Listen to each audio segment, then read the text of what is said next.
What makes a nightmare? And I don't mean a nightmarish experience or just calling a dreadful experience a nightmare. I mean a genuine nightmare you experience during the REM cycle of sleep. After all, what one person considers a nightmare, one person may view as a great dream or just nothing to worry about. It's just a nightmare, that's all. A line many of us have probably heard at some point as a kid. But if it's just a nightmare, why do they give our bodies a physical reaction to them during it? We may wake up in a cold sweat, start hyperventilating, twist and turn in our beds, or start mumbling, maybe even scream. So, when exactly does a nightmare become more than just your imagination?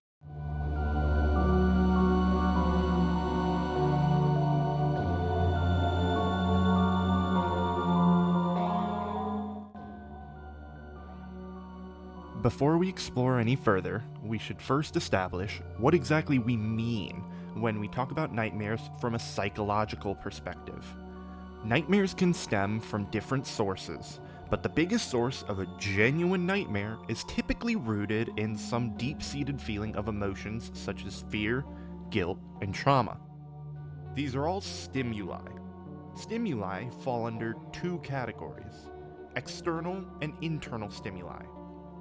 External stimuli is the stimuli activated by the brain's many sensory receptors that exist to create our five senses: smell, touch, taste, sight, and sound, which then triggers our internal stimuli.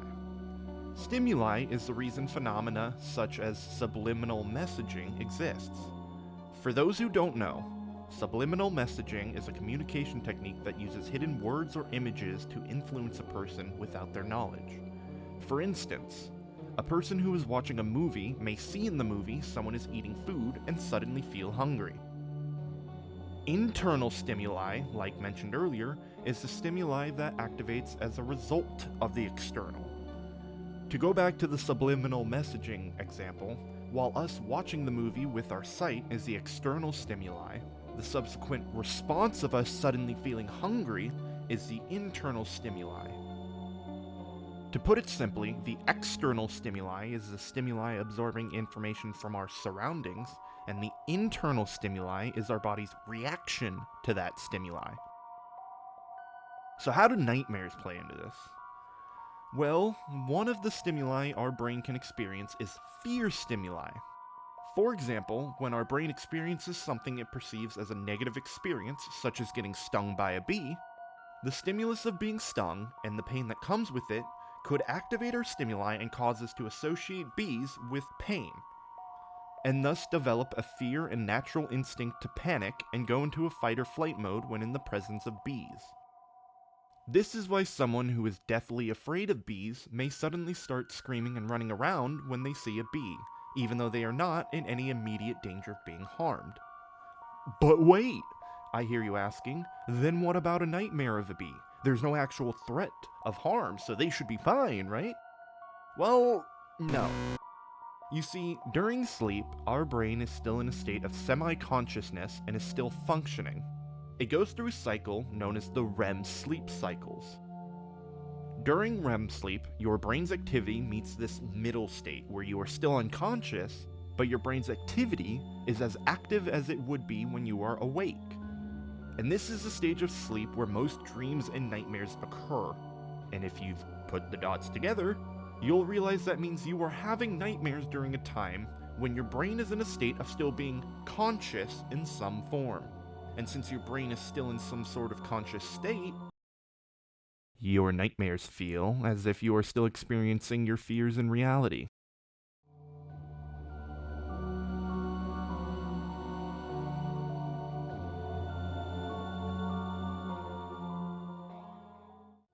Let's take a moment to discuss what the activation of fear stimuli actually does to your body.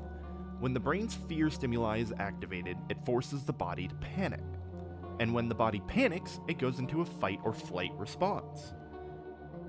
If we use the example of bees, this is why some people who fear bees will freak out and run away, but others may freak out and start trying to kill or otherwise harm the bee instead. One chooses to flee, while the other chooses to fight. These are born from our very basic instincts to try and survive. All living creatures have this instinct. However, if this panic mode is being experienced because of something occurring solely in your head, such as a nightmare, especially when you are in deep sleep, your physical body will not immediately react to this instinct the way it does when you are awake. But it could still have the same physical effects. You may start sweating, panting heavily, screaming. Things you would normally do if experiencing this consciously.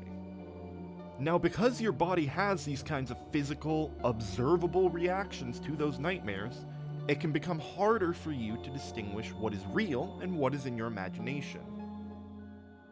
They can also interfere with your ability to get adequate sleep, interfere with your focus and attention throughout your day-to-day life, and other negative effects on you despite the fact you aren't actively experiencing them at that moment.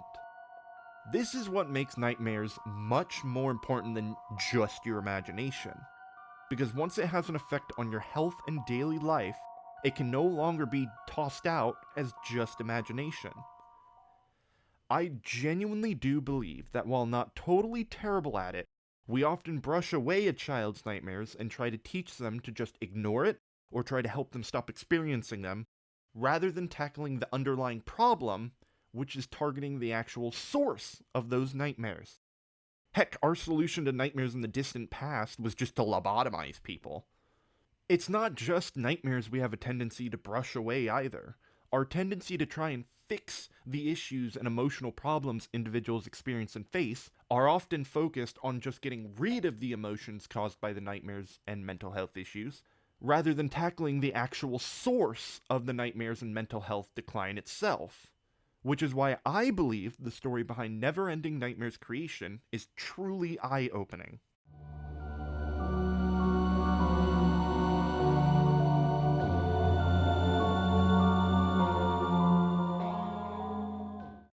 Matt Gilbanock is the creator of Neverending Nightmares and used the game to chronicle his feelings and intrusive thoughts of his depression. He was working with one other co-creator to make a rhythm-action shmup hybrid game called Retrograde. But the game sold so incredibly poorly that it utterly failed to break even.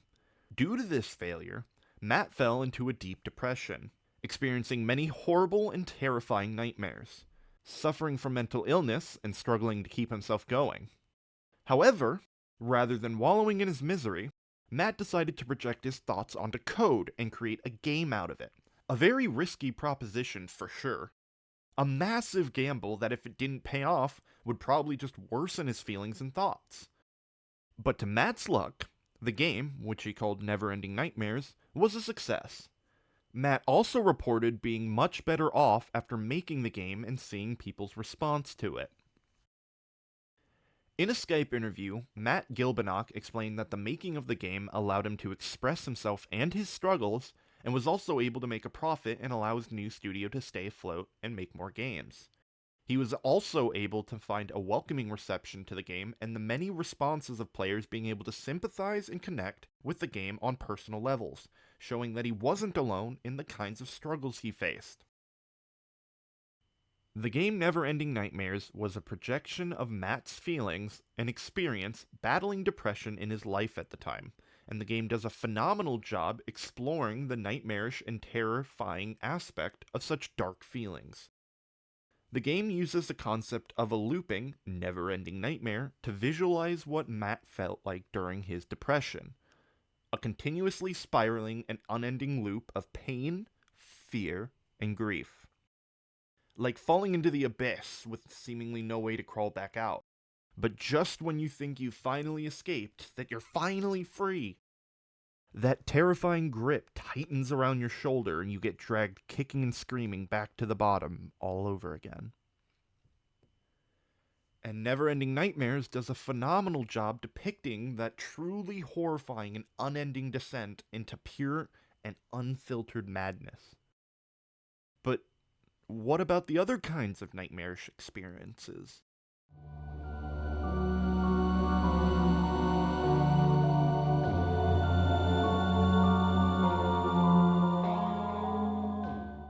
Nightmares are typically put under 3 classifications: idiopathic, recurrent, and post-traumatic. Let's start with idiopathic. Idiopathic nightmares are commonly characterized as stemming primarily from stress rather than trauma. The people that struggle with idiopathic nightmares may be individuals that suffer from things such as psychotic disorders, anxiety, bipolar disorder, or depression. These disorders can cause stress, which results in emotional instability. Emotional instability could interrupt their ability to sleep, and when they eventually do fall asleep, they end up waking during the REM cycle. But perhaps instead you suffer from recurrent nightmares. Recurrent nightmares are nightmares that often stem from a deep-seated fear or insecurity. These nightmares repeat frequently, hence the name, and are typically fueled by a source of stress, usually caused by that internal fear or insecurity. For instance, perhaps you have an intense and innate fear of flying. You might find yourself often having nightmares of you falling through the air or being stuck in a crashing plane.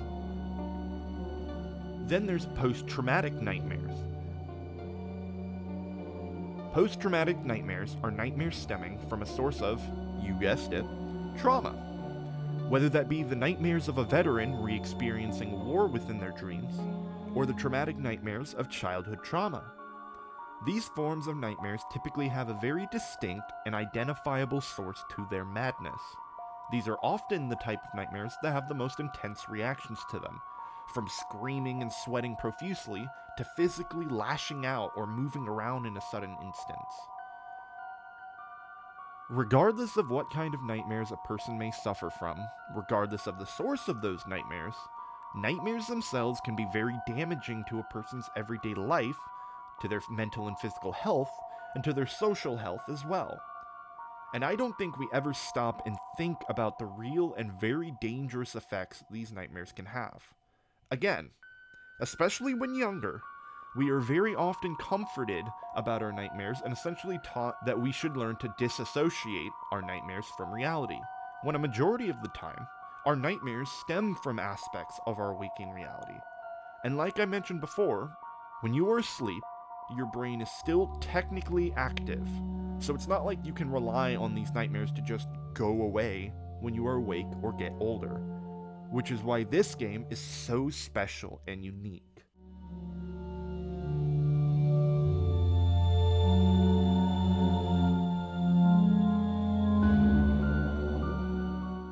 Neverending Nightmares should be used as a wake-up call to the reality and genuine effects that nightmares, depression, and fear can have on us and our daily lives.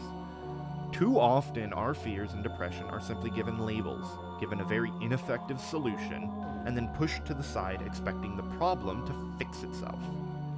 Phobias are defined as an irrational fear of something.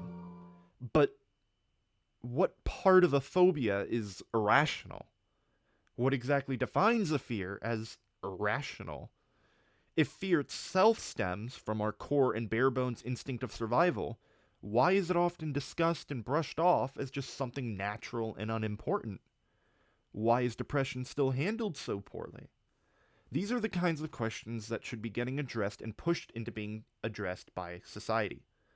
But I fear that day may never come unless we, as a collective whole, stand and actually accept the fact that these are issues we should be facing directly, not brushing away and forgetting.